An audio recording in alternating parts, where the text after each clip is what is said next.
Chapter हमारा तीसरा है फेडरल बोर्ड का और 9th क्लास का बायोलॉजी का न्यू बुक का रेस्पिरेटरी सिस्टम। इस चैप्टर के अंदर हम पढ़ेंगे हमारे पास एसएलओस कौन से हैं, स्टूडेंट्स लर्निंग आउटकम्स वो कौन से हैं। एक है describe the roles of the parts of the air passage way and lungs, जो जहां से रिस्पायरेशन का मतलब होता है सांस लेना नॉर्मली। ठीक है, ये रिस्पायरेशन किस लिए होती है? ये होती है अपने अंदर जो ग्लूकोज मौजूद है उसको तोड़ के एनर्जी निकालने का प्रोसेस जो होता है वो रिस्पायरेशन होता है। तो उसके लिए जो गैसेस के एक्सचेंज करवाई जाती है उसको मेनली इस चैप्टर के अंदर हम पढ़ेंगे, वो रिस्पायरेटरी सिस्टम में कहलाएगी। बाकी जो है वो बायोएनर्जेटिक्स चैप्टर के अंदर होगा, सेलुलर रिस्पायरेशन के अंदर। तो यहाँ पे हम बात करेंगे कि गैसेस एक्सचेंज होती है तो उसके लिए सांस लेने के लिए जो एयर पैसेज वे है, ये देखो ये ट्रेकिया है, ट्रेकिया से जो दो ब्रोंकाई निकलती हैं, फिर दो लंग्स मौजूद हैं, उसके अंदर ब्रोंकाई डिवाइड हो जाती है ब्रोंक्यूल्स के अंदर, फिर ब्रोंक्यूल्स के लास्ट में होती है अल्वियोलाई। ये सारा प्रोसेस होता है, ये सारे जो है सब कुछ चीजें होती है। आज हम इस वीडियो के अंदर पूरा चैप्टर क्लियर करेंगे इंशाल्लाह। तो एक तो हमारा ये है कि describe the roles of the parts of the air passageway and lungs. दूसरा क्या है? Describe the mechanism of breathing in terms of movement of ribs and muscles, कि ब्रीथिंग का प्रोसेस होता कैसे है, सांस हम अंदर कैसे लेते हैं, सांस बाहर कैसे निकालते हैं। ठीक है, उसके अलावा differentiate between composition of inspired and expired air. तो कंपोजिशन कैसी है? हम जब इनहेल करते हैं कोई गैसेस एटमॉस्फेयर से हवा हम जब अंदर लेते हैं नाक के जरिए, तो उसके अंदर कौन सी गैस कितना % होती है, क्या कंपोजिशन है, और कितनी गैस हम बाहर निकालते हैं, कौन सी गैस बाहर निकालते हैं। तो ये भी हम डिस्कस करेंगे इस चैप्टर के अंदर।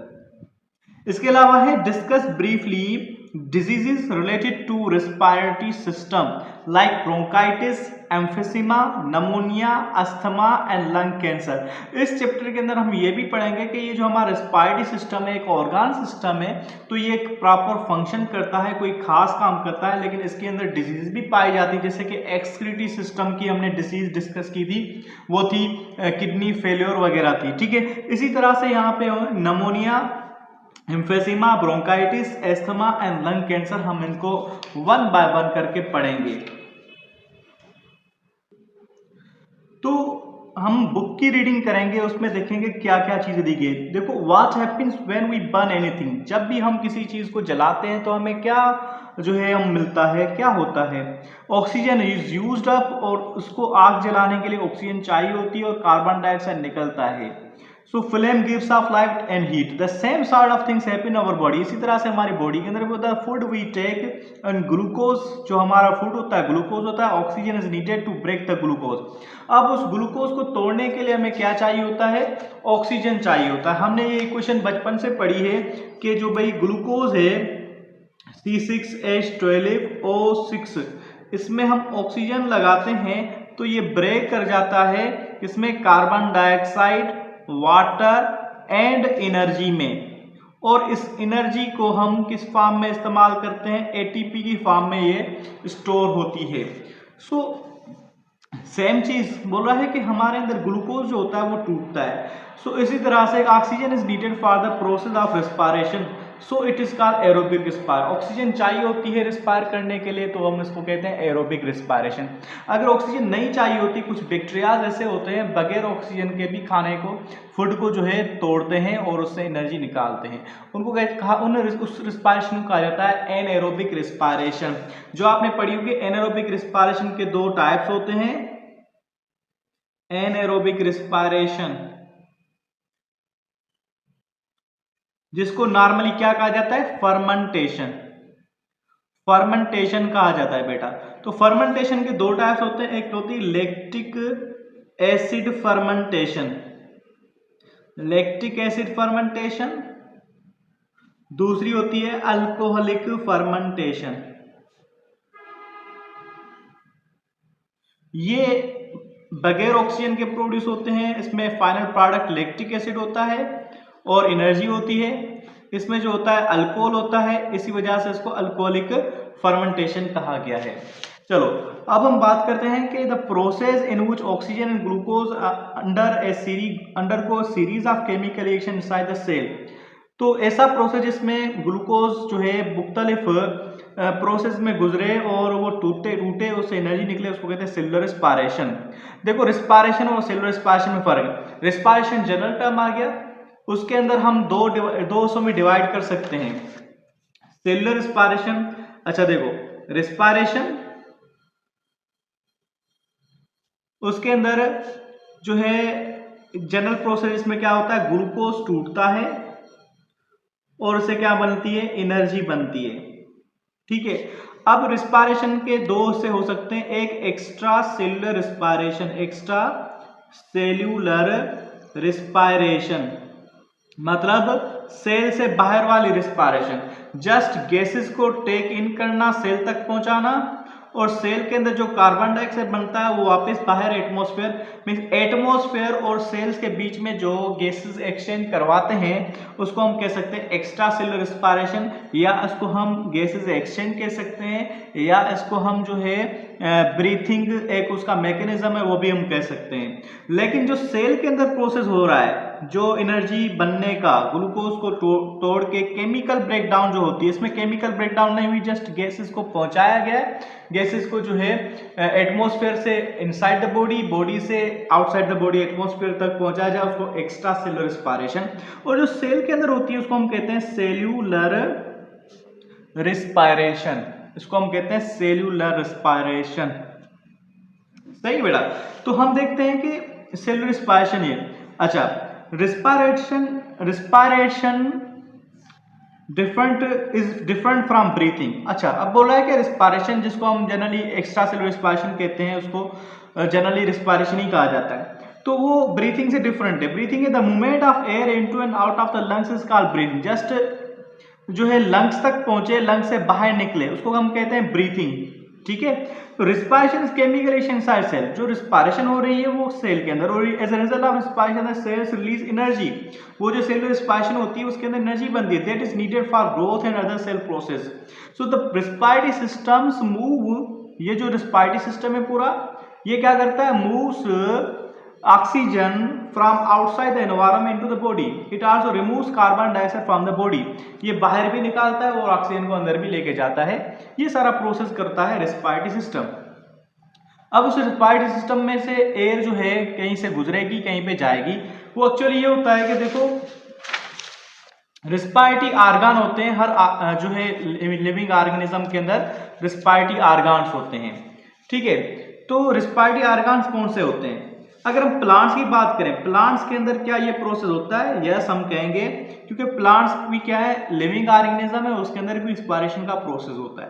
प्लांट्स के अंदर स्टोमेटा होते हैं जिससे जो है गैसेस एक्सचेंज होती है। ठीक है, लेकिन एनिमल्स के अंदर डिफरेंट चीजें होती है, एनिमल्स के अंदर आर्गान्स होते हैं, जैसे कि अगर हम फिशेस की बात करें, फिश के अंदर आर्गान जो होता है वो होते हैं गिल्स, गिल्स के अंदर जो है गैसेस जाते हैं। अच्छा, गिल्स के अंदर भी स्पेसिफिक एरिया जहां पे गैसेस की एक्सचेंज हो, मतलब कि सेल के अंदर गया और सेल से बाहर निकला, तो उस एरिया को हम कहेंगे, जनरली कहेंगे रिस्पायरेटरी सरफेस। एक होता है रिस्पायरेटरी आर्गान, दूसरा होता है रिस्पायरेटरी सरफेस। तो रिस्पायरेटरी सरफेस अगर पूछा जाए तो रिस्पायरेटरी सरफेस फिश के अंदर कौन सा होगा, lamella, lamella are the respiratory surface of the fishes.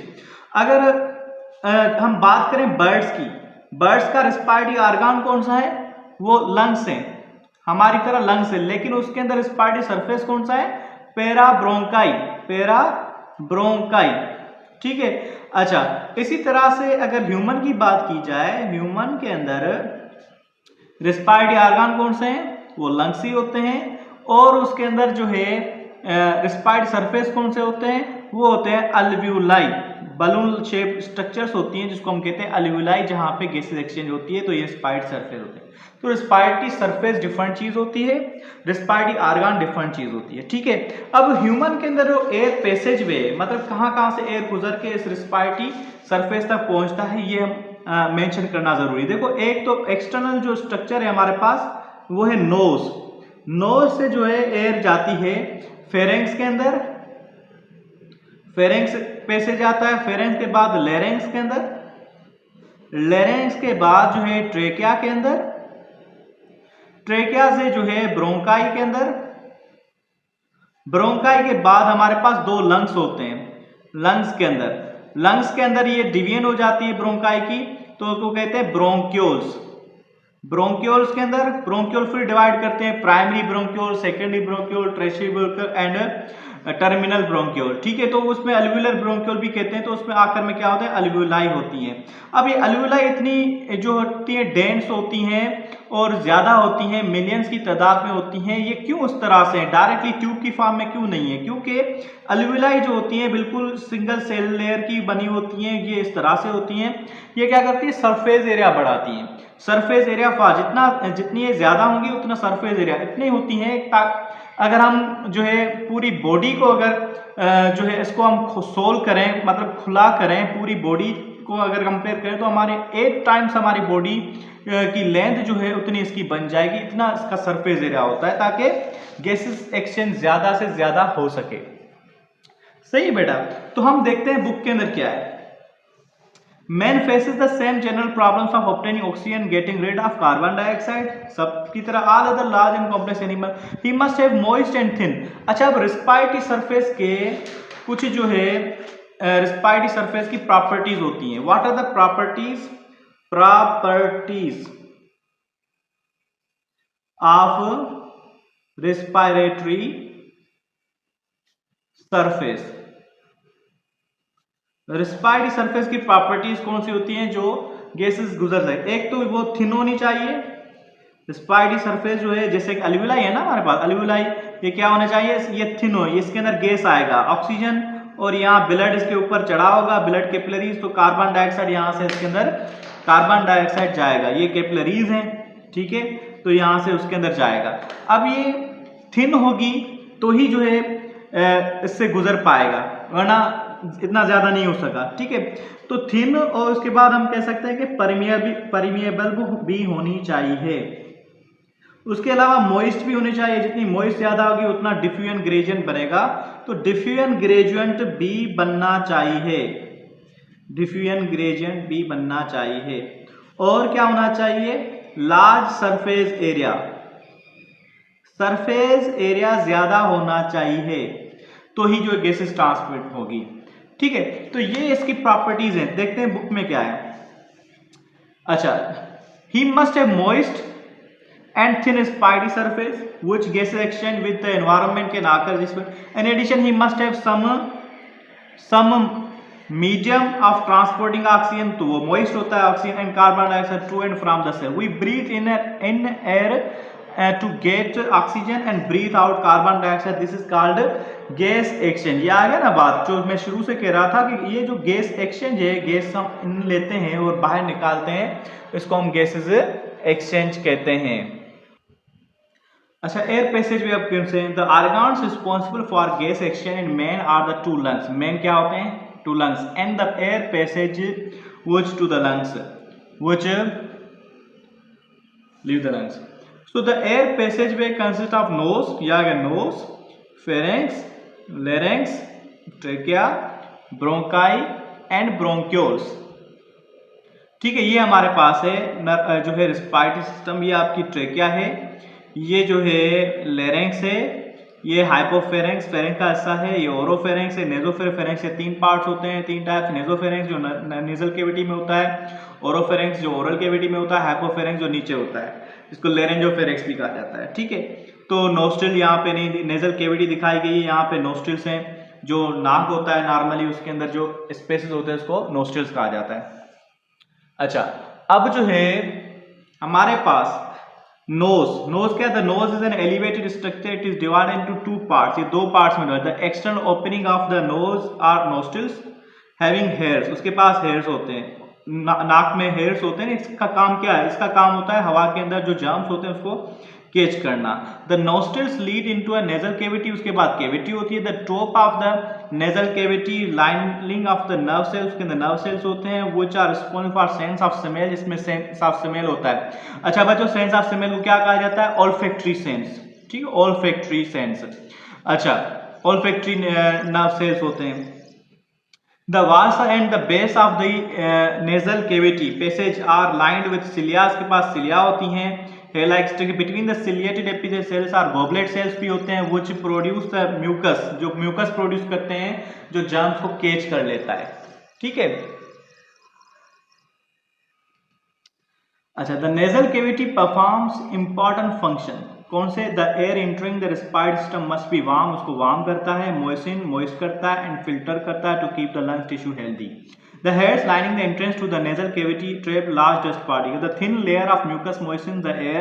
ये mucus जो है moist भी करती है और trap करती है, and also traps the particle of dust also. The cilia sweep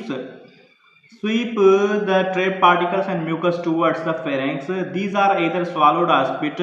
cilia क्या करती हैं? cilia जो है germs को नीचे लेके जाती हैं digestive system के अंदर ताकि वो digest होके निकल जाए।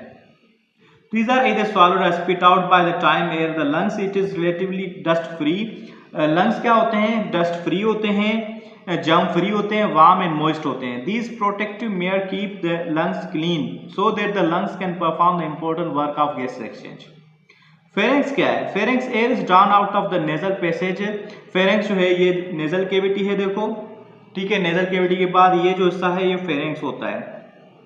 Air is drawn out of the nasal passage. nasal passage से जाती है into channel called pharynx at the back of the mouth. ये तकरीबन 20 to 25 सेंटीमीटर लॉन्ग होता है। So there are several openings in the pharynx. The air is channelized from the pharynx into the larynx. The larynx, अब ये larynx क्या है? Trachea के ऊपर हिस्सा होता है, और वॉइस बॉक्स भी किसे कहते हैं?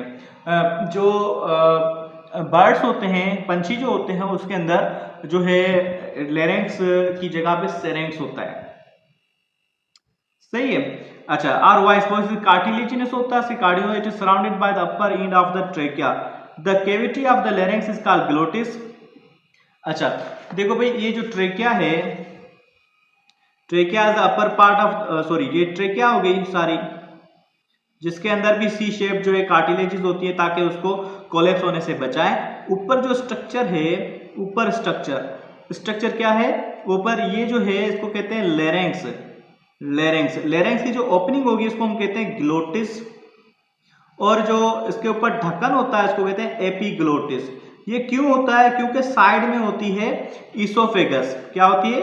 ईसोफेगस, जो डाइजेस्टिव सिस्टम का ट्यूब है, फूड पाइप है, तो उसके अंदर खाना चला ना जाए। जो इसके अंदर यहाँ से खाना आता है ऊपर से, तो इसके अंदर ना चला जाए, इसको बचाने के लिए एपिग्लोटिस ऊपर आ जाती है उसको प्रोटेक्ट करने के लिए। Epiglottis is cartilaginous structure. Trachea. The trachea is a tube running from the pharynx to the lungs. Trachea, अब मेन जो ये चीज है trachea है, it surrounds the upper end of the, अच्छा, it is held permanently open, हमेशा open होती है by C-shaped rings of cartilage in its wall. The cartilage rings also keep the trachea open when it develops a low internal air pressure during every intake of breath. सही है। अब the trachea. The trachea divides into two bronchus, the one leading to the each lung. Inside the lung, each bronchus divides again and again to form a mass of very fine branches. मैंने आपको बताया था कि जो trachea होती है ये टूटती है, ये ट्रेकिया है, ब्रोंकियोल में टूटती है, ब्रोंकियोल, दूसरा ब्रोंकियोल, तीसरा ब्रोंकियोल, इस तरह से टूटती है। ब्रोंकस के बाद So bronchi have regularly shaped plates of cardia which have the tubes permanently opening. The bronchioles branch into many short tubes of equal diameter called alveolar ducts. आखिर में जो alveolar ducts होती हैं, which end it into hollow bags called air sacs. जिसको these air sacs have many bubble-like pockets in their walls called the alveoli. उसके अंदर alveoli होती हैं. The alveoli are the respiratory surface of mammal. आगे respiratory surface से कहते हैं जहाँ पे gases exchange हो। अच्छा बच्चों, उसकी स्ट्रक्चर आपके सामने रही। ये रहा माइक्रोस्कोपिक एयर ट्यूब जो है, उसके अंदर ब्लड वेजल्स ऊपर चढ़ी हुई हैं, ये कैपिलरीज, ये अल्वियोलाई है, ठीक है। ये देखो गैस एक्सचेंज कैसे होती है। ये रेड ब्लड सेल्स हैं जिसके अंदर ऑक्सीजन की कमी है, अब ये कार्बन डाइऑक्साइड इसके अंदर भेज रहे हैं और ये ऑक्सीजन गेन कर रहे हैं, तो ये ऑक्सीजनेटेड ब्लड हो रहा है। ये बीच में क्या है? ये एयर फ्लो है, ये अल्वियोलाई है, ठीक है बेटा। अच्छा, अब लंग्स जो है स्पेशल ऑर्गन्स होते हैं। देयर आर टू लंग्स, दो लंग्स होते हैं। The two lungs are lying in the thorax, ये हमारी छाती में होते हैं, and on either side of the heart, ये हार्ट के दोनों साइड्स पे होते हैं। So they are protected by ribs, ribs से protect and the inner intercostal muscles जो होती हैं उससे कवर किया। Each lung is surrounded by membrane called pleura, her lungs के ऊपर एक लेयर होती है तो कहते हैं pleura. It is double membrane, दो होती है। The space between the double membrane is filled by fluid, the fluid enables them to glide over one another. उसके अंदर प्लूरल इंटरप्लूरल जो है फ्लूइड होता है जो उसको जो लुब्रिकेट करता है। द लंग्स आर स्पंजी होते हैं, मीन्स बीच में खोखले होते हैं due to presence of alveoli. Alveoli है, alveoli look like bunches of grapes, grapes की तरह होते हैं। Arrangement of bubble like alveoli gives the lungs a far greater surface area. Each alveoli surrounded by network of capillaries. Here the real work of respiratory system takes place. The blood and air are side by side the inner surface of the alveoli moisture. ठीक है, तो ये जो lungs होते हैं, अब lungs का इन्होंने बताया नहीं है, मैं आपको बताता हूं कि लंग्स जो होते हैं बायलोब्ड होते हैं। ठीक है, लंग्स जो हमारे होते हैं ये ट्रेकिया के बाद ये क्या है, डिवाइड होती है ब्रोंकाई, ब्रोंकाई के बाद क्या होते हैं, लंग्स होते हैं। ठीक है, ये एक लंग्स हो गया, ये दूसरे हो गया। अच्छा, ये राइट लंग कहलाएगा, ये लेफ्ट कहलाएगा। राइट लंग जो होता है वो बड़ा होता है, लार्ज होता है एज कंपेयर टू दिस, ये स्मॉल होता है। मैंने थोड़ा ड्राइंग में थोड़ा इशू हो गया होगा लेकिन समझने की बात है।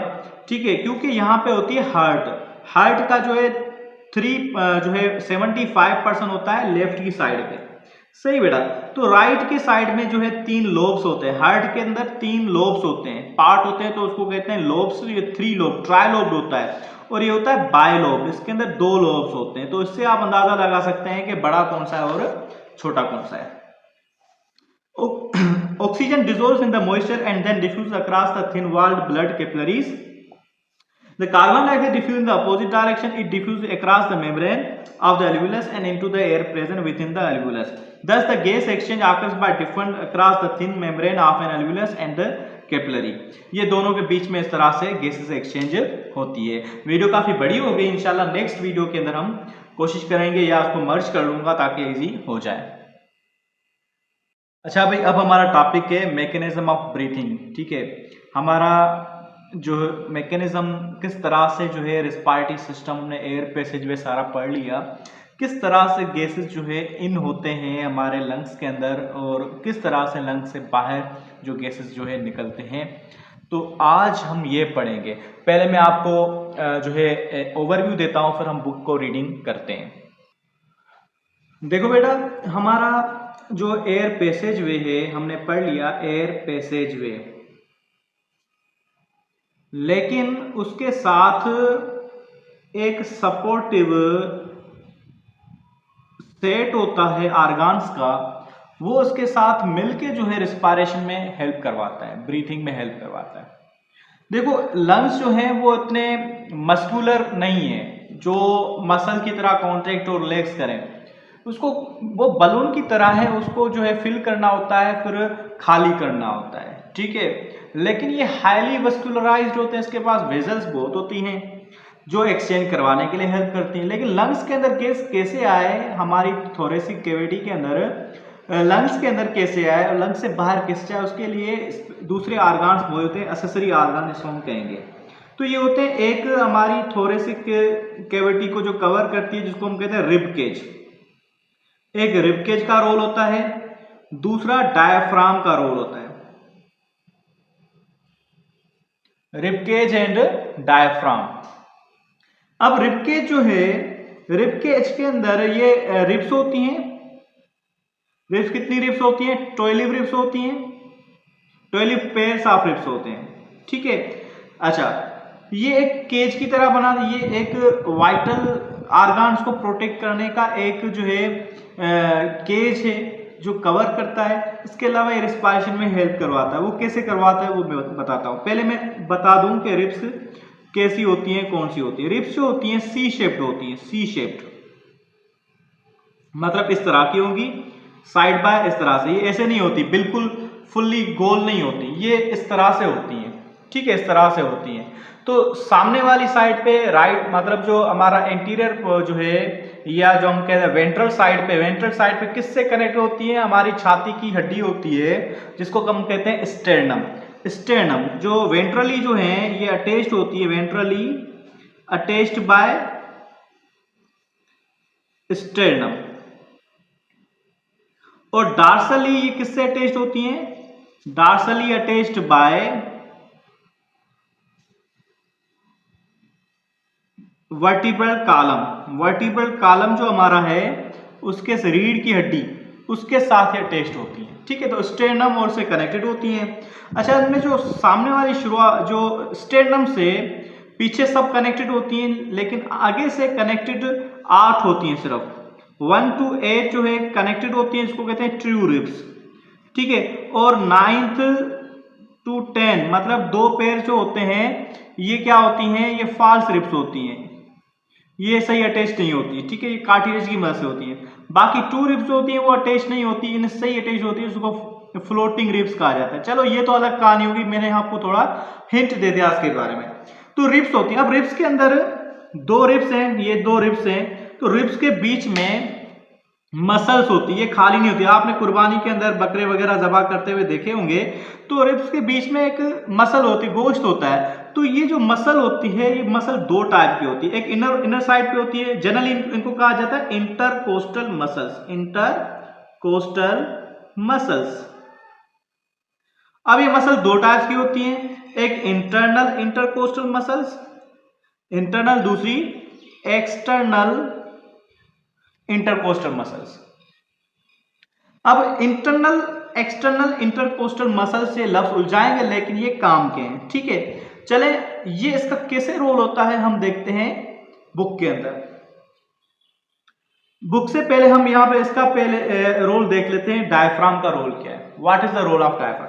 अब ये डायफ्राम है क्या? डायफ्राम जो है एक मसल है, ये एक स्केलेटल मसल है जो सेपरेट करती है, separates thorax with thorax from abdomen, ठीक है। एब्डोमेन और थोरेक्स के बीच में जो उनका सेपरेशन है वो इसकी वजह से होता है, किसकी वजह से? जो है स्केलेटल मसल, जो डायफ्राम की वजह से। अब ये दोनों मिलके जो है वॉल्यूम जो है हमारी थोरेसिक कैविटी का बढ़ाते हैं या कम करते हैं। जब वॉल्यूम बढ़ाते हैं, प्रेशर कम करते हैं, नेगेटिव प्रेशर, तो बाहर प्रेशर ज्यादा होता है, तो एयर ऑटोमेटिकली इनसाइड लंग्स के अंदर आती है। जब ये प्रेशर कम करते हैं, मीन से फोर्स दबाते हैं जो है लंग्स को जब दबाएंगे तो गैस जो है लंग्स से बाहर निकलेंगे। इस तरह से मैकेनिज्म होता है, हम मजीद देखते हैं इसको।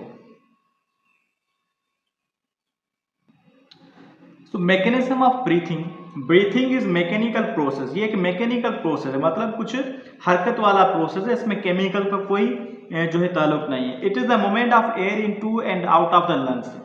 तो ये प्रोसेस होता है जिसके अंदर लंग्स के अंदर air in and out, the force that drives air into the lungs come from ordinary air pressure. ये प्रेशर से ही आता है, हाई प्रेशर से लो प्रेशर तक इस तरह से आता है, बाकी और कोई फोर्स नहीं है। The lungs themselves neither draw in air nor push it out। देखो ना, लंग्स में एबिलिटी है ही नहीं कि एयर को इनसाइड लेके आए या बाहर लेके जाए। The expansion and contraction of the lungs is accomplished by the diaphragm, ये सारा डायफ्राम की वजह से एंड बाय इंटरकोस्टल मसल्स की वजह से होता है। The mechanism of breathing consist of 2 phase, के 2 फेज होते हैं, एक इंस्पायरेशन और दूसरा एक्सपायरेशन, या इसको अगर हम इनहेलेशन कहें तो इसको कहेंगे एक्सहेलेशन। तो ये प्रोसेस कैसे होते हैं, चले देखते हैं। When you breathe in or inhale, these changes happen।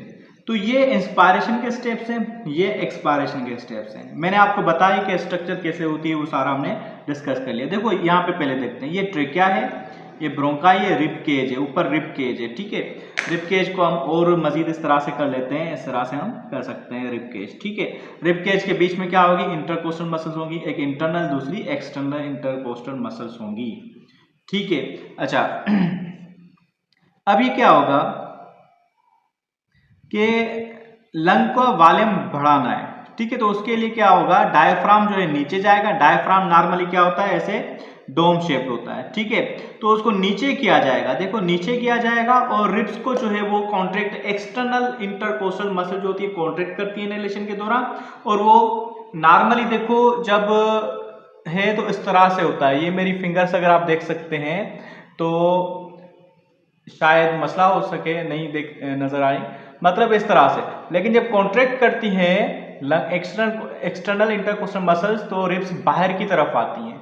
जब बाहर की तरफ आती हैं और डायफ्राम जो है वो डाउनवर्ड आता है, मतलब फ्लैट हो जाता है। पहले जो है डोम शेप होता है नॉर्मली, जब हम गैस को बाहर निकाल रहे हैं तो जब इनहेल कर रहे होते हैं ये डाउनवर्ड आता है तो फ्लैट हो जाता है डायफ्राम, और ये रिब केज बाहर आती तो स्पेस ज्यादा हो जाता है। एयर प्रेशर जो मतलब जो नेगेटिव प्रेशर जो नेगेटिव हो जाता है, कम हो जाता है, तो उसको कहते हैं नेगेटिव प्रेशर ब्रीथिंग। फ्रॉग्स के अंदर पॉजिटिव प्रेशर ब्रीथिंग होती है। ठीक है बेटा, तो ये नेगेटिव प्रेशर ब्रीथिंग तो एयर रश करके अंदर आएगी, इसको लेने की जरूरत ही नहीं होगी। ये एक एक्टिव प्रोसेस होगा, इस मसल्स को चलाने के लिए एक्टिव एनर्जी चाहिए, लेकिन इसको चलाने के लिए एनर्जी नहीं चाहिए, जिसको जो है एनर्जी छोड़नी पड़ेगी, वापस अपनी जगह पे खुद ही चले जाएंगे, तो ये पैसिव प्रोसेस कहलाएगा। चले देखते हैं। The muscles in diaphragm contract. Diaphragm की मसल्स क्या वर्क करती हैं? कॉन्ट्रैक्ट करती हैं। ठीक है बेटा, this pulls the diaphragm downward. Diaphragm क्या हो जाएगा? डाउनवर्ड जाएगा। दूसरा, the intercostal muscles contract. Intercostal muscles क्या करती हैं? कॉन्ट्रैक्ट करती हैं। ये इंटरकोस्टल मसल वो कौन सी? एक्सटर्नल वाली। थोड़ा डीप पढ़ा लो आपको। इंटरकोस्टल मसल के दो टाइप्स होते हैं, तो एक्सटर्नल इंटरकोस्टल मसल कॉन्ट्रैक्ट करेंगी, इंटरनल इंटरकोस्टल मसल रिलैक्स करेंगी। ठीक है, सो इसका उलट उसमें होगा। The intercostal muscle contract, this pull the ribs upward and down outward. ये अपवर्ड होंगी और आउटवर्ड निकलेंगी, इससे जो है एरिया बढ़ जाएगा। इससे लंग्स अटैच्ड होते हैं तो लंग्स क्या हो जाएंगे? एक्सपेंड हो जाएंगे। When the volume increases the pressure decrease in the lungs. Pressure कम हो जाएगा, so air moves into the lungs from the nose to mouth. Nose या माउथ से जो है एयर इजीली अंदर आ जाएगी। ये मैकेनिज्म होता है इसका। ठीक है बेटा, समझ आ गया? वेरी सिंपल है, बहुत इजी है। When you breathe out or exhale, these changes आकर, जब आप गैसेस को बाहर निकालते हैं तो ये चेंजिंग होती है। कौन सी? इसका अपोजिट कर। इसमें क्या रहता है? मसल्स एंड डायफ्राम कॉन्ट्रैक्ट, इसमें डायफ्राम मसल रिलैक्स होंगी, वापस रिलैक्स होंगी अपनी जगह पे। डोम शेप होता है, डोम शेप होता है। This allow the diaphragm to become normal dome shape. Dome shape जो कि नॉर्मल पोजीशन होती है। नॉर्मल पोजीशन ये नहीं होती, ये तो खींच के इसको किया गया है। नॉर्मल पोजीशन ये होती है। ठीक है, उसके बाद आता है intercostal muscle relax. Intercostal muscle क्या करेंगी? इंटरकोस्टल कौन है?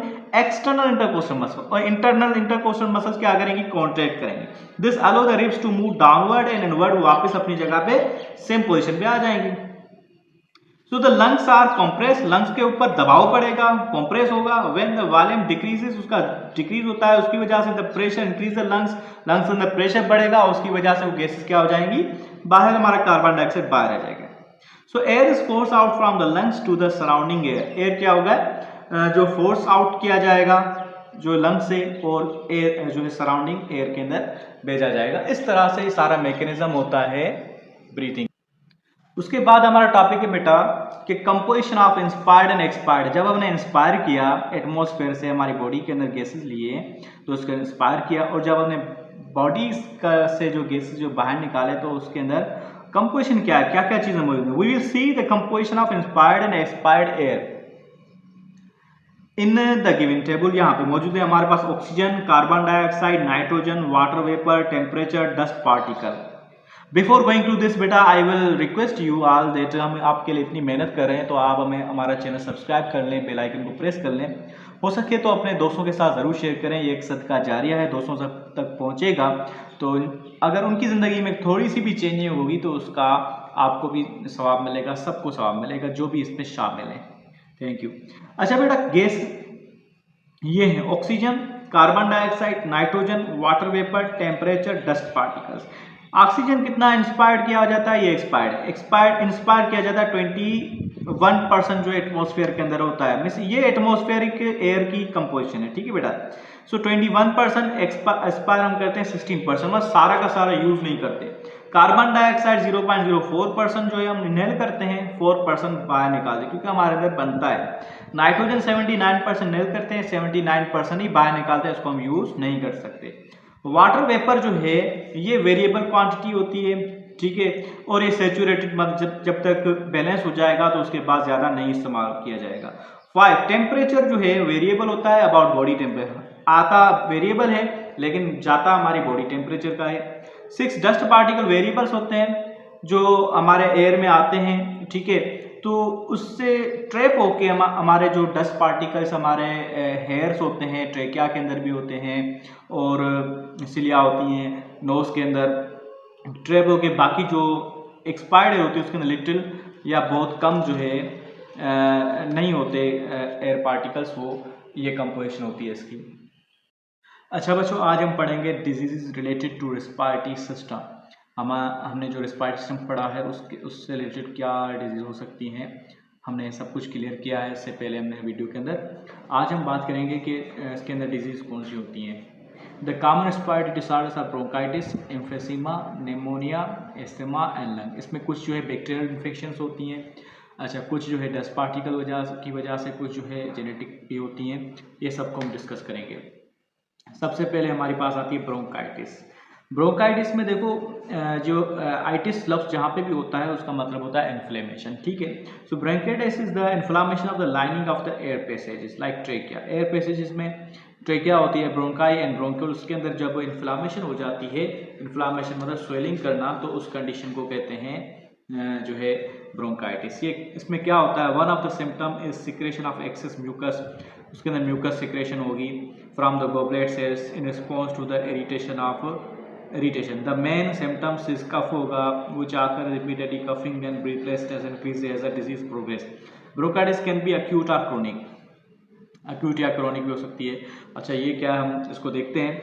देखें, ये नॉर्मल ब्रोंकाई है, इसका ल्यूमन जो है, ल्यूमन मतलब स्पेस, ये बड़ा है। लेकिन अक्यूट ब्रोंकाइटिस ये जो है इसका ल्यूमन जो है छोटा हो गया है, कम हो गया है और इसके अंदर म्यूकस भरा हुआ है, तो इसके अंदर सांस लेने में बंदे को नुकसान मसला होगा। तो ये तकरीबन बच्चों के अंदर ये बीमारी होती है। अब अक्यूट ब्रोंकाइटिस क्या होती है, short term bronchitis, inflammation of the bronchi to the lungs, जो शॉर्ट टर्म के लिए होता है अक्यूट। क्रोनिक क्या होता है, to the long term inflammation irritation of bronchi, ये आहिस्ते आहिस्ते डेवलप करती है और लॉन्ग टर्म चलती है, तो क्रोनिक कहलाती है।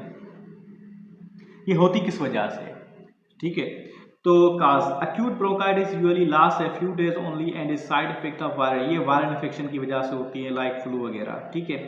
Chronic bronchitis is the most commonly caused by smoking, ये स्मोकिंग वजह से, and to a lesser extent by air pollution की वजह से भी होती है, ठीक है। इट में लास्ट फॉर मंथ्स तक होती है। The sensation of the breathlessness occur due to the reduced gas exchange की वजह से जो है ब्रीथलेसनेस, सांस लेने में मुश्किलात होती हैं, ठीक है। अच्छा उसके बाद है ट्रीटमेंट, इसका इलाज कौन सा। The infection will generally go away on its own with in 1 week, तकरीबन जो खत्म हो जाती है। One should take the following step for some relief, कुछ रिलीफ के लिए ये कर सकता है। डू नॉट स्मोक, अगर स्मोकिंग करता है स्मोक ना करे। ड्रिंक प्लेंटी ऑफ फ्लूइड्स, पानी वगैरह ज़्यादा पिए। टेक रेस्ट करे एंड इनहेलर में बी टेकिन, इनहेलर यूज़ करे। If your doctor thinks that you have a secondary bacterial infection, antibiotics में भी प्रिस्क्राइब, एंटीबायोटिक्स प्रिस्क्राइब कर सकते हैं। अब हमारे पास दूसरी बीमारी वो है एम्फेसीमा। एम्फेसीमा क्या है, is respiratory disease which where there is over inflammation of the alveoli, ये एल्वेलाई के अंदर इन्फ्लामेशन ज़्यादा है। Lungs causing a decrease in lung function, इसकी इलास्टिसिटी कम हो जाती है और फंक्शनिंग कम हो जाती है, उसको कहते हैं एम्फेसीमा। अगर स्वेलिंग यहाँ पे हो रही है एल्वेलाई की, ये नॉर्मल एल्वेलाई है, ये एम्फेसीमा है, तो उसके अंदर इलास्टिसिटी कम हो जाएगी। So the main sign of emphysema is increasing breathlessness, सांस लेने में मुश्किलात होगी। In advance case the patient finds it difficult to walk, क्योंकि एनर्जी नहीं होगी, ऑक्सीजन नहीं होगा तो एनर्जी नहीं होगी। द लंग्स लूज इलास्टिसिटी, खत्म हो, so that it becomes more difficult to exhale air. Inflammation and narrowing of the final bronchioles also आकर, उसके अंदर इन्फ्लामेशन हो जाती है, ब्रोंक्यूल के अंदर भी इन्फ्लामेशन हो जाती है, तो उस तरह से। अब काज क्या है इसका, it is due to gradual breakdown of the thin walls of the alveoli, alveoli की जो वॉल्स होती हैं वो खत्म हो जाती है। And the total surface area of the gas section decrease हो जाता है area. The main cause is the long term irritation of the lungs, lungs के अंदर कोई इरिटेशन हो, कोई डस्ट पार्टिकल्स हो, कोई सिगरेट स्मोकिंग वगैरह हो, पॉल्यूशन वगैरह, तो उसकी वजह से जो इरिटेशन की वजह से जो है कोशिश करते करते जो है अपनी इलास्टिसिटी खत्म कर देता है। मोस्ट कॉमनली बात सिगरेट स्मोक, एयर पॉल्यूशन और इंडस्ट्रियल डस्ट की वजह से हो सकता है। ट्रीटमेंट क्या है, treatment methods for emphysema do not cure और reverse the damage to the lungs. The best way to prevent emphysema is to avoid smoking इसका कोई जो है इलाज मुमकिन नहीं है, लेकिन हम प्रोटेक्शन कर सकते हैं। A variety of medication may be used in the treatment of emphysema. उसके बाद हमारी तीसरी बीमारी है वो है नमोनिया। नमोनिया क्या होती है, आपने तकरीबन सुना होगा। Pneumonia is defined as inflammation of alveoli of lungs. Lungs की एल्वेओलाई की इन्फ्लामेशन की वजह से होती है, ये बैक्टीरिया की वजह से होती है, ठीक है, streptococcus pneumonia. So cause by acute infection double pneumonia as a lung infection that affects both lung. Double pneumonia उसे कहते हैं जो दोनों लंग्स पे इफेक्ट करे, तो ये नमोनिया वाला लंग्स है और नॉर्मल एल्वेओलाई है, ठीक है। अच्छा, सिम्टम फीवर होगा, शेकिंग चिल्स होगी, चेस्ट पेन होगा, कफ, headache, sore throat, nausea, diarrhoea, ठीक है, ये चीज़ें होंगी। The most common cause of pneumonia is bacteria. Bacteria की वजह से होती है, वायरस वगैरह की भी वजह से हो सकती है, लेकिन मोस्ट कॉमन ये है कि भाई ये नमोनिया। कौन सा? The most common cause of pneumonia is bacteria streptococcus pneumonia, ठीक है। So treatment antibiotics are prescribed for bacterial pneumonia. इसके लिए एंटीबायोटिक्स से हम दे सकते हैं, और कुछ ट्रीटमेंट नहीं हो सकती, ठीक है। उसके बाद है asthma. What is asthma? Asthma जो है ये जेनेटिकली डिजीज है। Asthma is the common chronic inflammatory disease of the airways. ये इसके अंदर भी इन्फ्लामेशन हो जाती है एयर के अंदर। Symptom the person has more difficulty in breathing out than breathing in a characteristic wheezing sound. आवाज़ भी देता है, सुनाई देता है, मतलब जब सांस लेते हैं तो आवाज़ होता है, धड़कन। Is caused by breathing. There is secretion of excess of mucus. Mucus निकलता है। Swelling of the lining of the respiratory pathway. Cause, इसकी वजह क्या है? It is due to allergic response to substances. Allergic जो रिस्पॉन्स पोलन वगैरह होते हैं, dust particle, household dust, particular food or feathers from pillow, मतलब जो डस्ट पार्टिकल्स होते हैं, cold air, exercise, smoking, emotional disturbance में आल्सो प्रोवोक एन अटैक, ठीक है। तो ये जेनेटिकली भी हो सकती है, इनकी वजह से भी हो सकती है। ट्रीटमेंट, इसकी ट्रीटमेंट क्या है? ये नॉर्मल ब्रोंकाई, ये एस्थमेटिक ब्रोंकाई, ठीक है। हर कंडीशन में जो है नैरो हो जाती है ल्यूमन, तो उसके साथ मसला ज़रूर होगा, तो इनहेलर्स यूज होते हैं, ठीक है। Treatment mild attack of asthma is control with bronchodilators that dilate the airways. ये डायलेट करते हैं एयरवेज को। डिफरेंट डिवाइस का इनहेलर को इनहेलर्स का help asthma patient to breathe. Asthma is long term disease that has no cure. इसका इलाज नहीं है। Asthma is treated with 2 types of medicine, long term control and quick relief medicine. ये 2 तरीके हैं इसको कंट्रोल करने के। अब हम पढ़ेंगे लंग कैंसर। हमारे पास 5th जो डिजीज है वो है लंग कैंसर। कैंसर पहली बात किसे कहते हैं? Cancer is not a disease, cancer is a condition जिसमें इनवॉलेंट्री एबनॉर्मल जो है नंबर एबनॉर्मली जो सेल डिवीजन स्टार्ट हो जाती है, तो वहाँ पे मास बन जाता है, उस कंडीशन को कहते हैं कैंसर। तो कैंसर कहीं भी हो सकती है, नुकसान दे सकती है। तो लंग कैंसर क्या है? Cancer is caused by cell dividing rapidly out of control. देखो आ गया ना, in form unspecialized masses of the cell. Cell का मासेस बन जाते हैं जो विदाउट एनी कंट्रोल, जो एबनॉर्मल डिवीजन होती जाती है, तो उसको कहते हैं ट्यूमर्स कहते हैं। अगर उसी जगह पे है तो फैलती है तो मैलिग्नेंट कैंसर होती है। Lung cancer usually starts in the epithelium के अंदर ऑफ द ब्रोंक्यूल के अंदर, it then usually spreads throughout the lungs. पहले कहाँ पे होती है? एपिथेलियम ऑफ ब्रोंक्यूल के अंदर, फिर वहाँ से फैलती जाती है। Symptom the first event appears to be the thickening and callusing of cells lining the bronchi. Bronchi के अंदर जो है थिकनिंग होना शुरू होती है क्योंकि मास बनता है। Then there is a loss of cilia, cilia खत्म हो जाते हैं। So there it is impossible to prevent dust, फिर जम्स वगैरह जो है इजीली आ सकते हैं dust from settling in the lungs. After that a tumour consist of cancerous cells, उसके अंदर कैंसर सेल जो होते हैं विद अ टिपिकल न्यूक्लियस होते हैं, अपीयर्स एट वन लोकेशन, एक जगह पे, ड्यू टू मेटास्टेसिस। मेटास्टेसिस मतलब एक जगह से दूसरी जगह पे जाना, तो ये फैलती है। The tumour may grow until the bronchus is blocked, bronchi जो है सारी ब्लॉक हो सकती है। Cutting off the supply of air to the lungs, lungs तक जो एयर का सप्लाई है वो भी बंद हो सकता है। उसके बाद काज, इसका वजह क्या है? Tobacco smoke is the main cause of cancer. Air pollution also increase. Tobacco की वजह से, एयर पॉल्यूशन की वजह से risk of lung cancer, specially car exhaust, asbestos and arsenic. Treatment, the only treatment is pneumonectomy to remove a lobe or the lung completely or destroying the it through the radiation, या तो उसको surgery करके निकाला जाए या radiation के जरिए उसको ख़त्म किया जाए, उसके इफेक्ट को ख़त्म किया जाए सेल्स के, ताकि वो ज़्यादा ग्रोथ ना कर सके। यही एक इसकी ट्रीटमेंट है, इसके अलावा और कोई ट्रीटमेंट नहीं है। हम अब जो है एक्सरसाइज करते हैं, एमसीक्यूज देखते हैं कि रेस्पिरेटरी सिस्टम वाले चैप्टर के एमसीक्यूज कौन से हैं। क्वेश्चंस जो हैं वो भी हमने करने हैं, लेकिन पहले एमसीक्यूज करते हैं। Select the correct answer. सवाल 1 है, वन रीजन फॉर एम्फेसीमा। एम्फेसीमा का वजह क्या है? फूड नहीं हो सकता, आयरन डेफिशिएंसी नहीं हो सकता, एक्सरसाइज भी नहीं है, इसका मेन वजह स्मोकिंग है। And human during expiration, expiration के दौरान क्या होता है?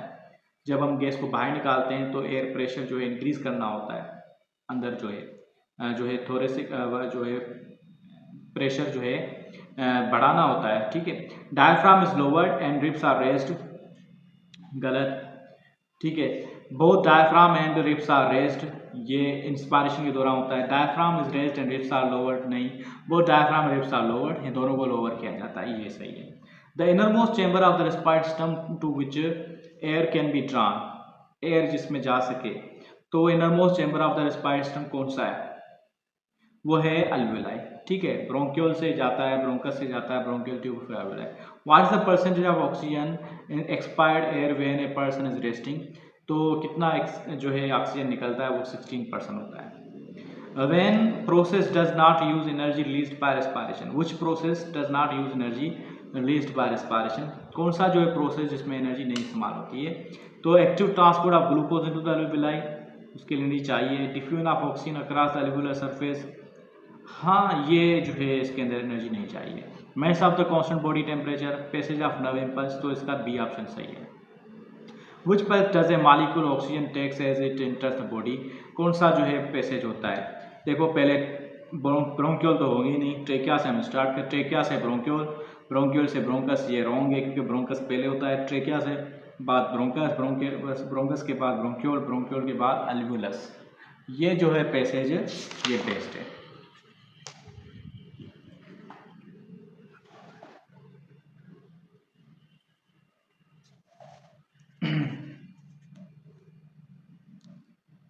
उसके अलावा हमारे पास क्वेश्चंस हैं।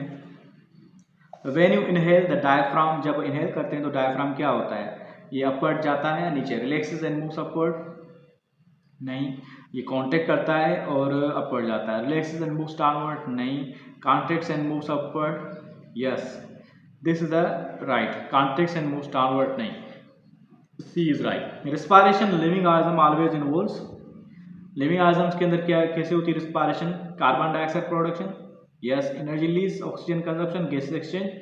तो रेस्पिरेशन के दौरान की बात करें, एनर्जी तो रिलीज होती है, ठीक है, गैसेस एक्सचेंज होती है, लेकिन बेस्ट ऑप्शन जो होगा एनर्जी रिलीज ही होगा, क्योंकि एनर्जी रिलीज करना ही इसका मकसद होता है। लेकिन इसमें थोड़ा कंफ्यूजन है, carbon dioxide production, gases exchange, respiration, living organism always involves. अच्छा, इसमें होता क्या है, आखिर में होता क्या है, जो है एनर्जी रिलीज होती है। The gas exchange portion of the human respiratory system is the, gas exchange कहाँ पे होती है? ट्रेकिया के अंदर से जरिए जाती है, ब्रोंकाई के जरिए जाती है, लैरिंक्स के जरिए जाती है, अल्वेओलाई के अंदर होती है। Alveoli is the best option. The disease involving breakdown of air sacs of the lungs, lungs के अंदर जो है एयर जो है ब्रेकडाउन हो जाए एयर सैक्स के अंदर, अल्वेओलाई के अंदर, तो उस डिजीज को क्या कहेंगे?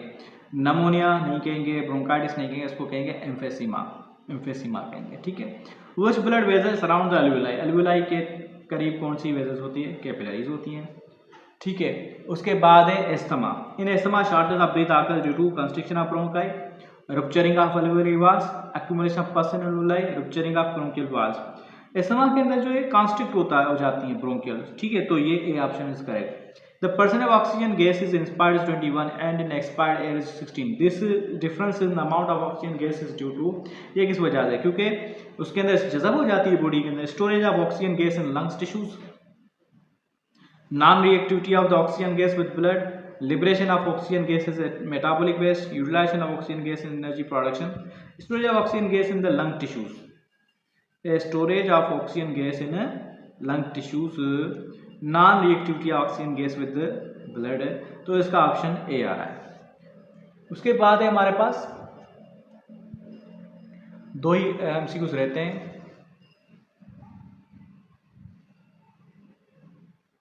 वो कौन से हैं? Which of the following row best describe the action of different structures associate with the process of inhalation.